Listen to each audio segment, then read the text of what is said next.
Hello दोस्तों, देखिए ये हम एच एफ डिलक्स बाइक का अपना इंजन फिटिंग कर रहे हैं। ये उसका सामान है पूरा।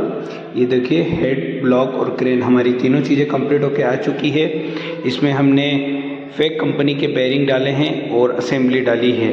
इसके बाद सेम कंपनी का पिस्टन यूज़ किया है हमने, गोइड्स का नहीं किया क्योंकि गोइड्स पे प्रॉब्लम आ रही थी। और ये हेड में वॉल सील और वॉल गाइड चेंज हुई है। ये बाकी का सामान है इंजन का। अब हम इसे कंप्लीट करके आपको साउंड सुनाते हैं।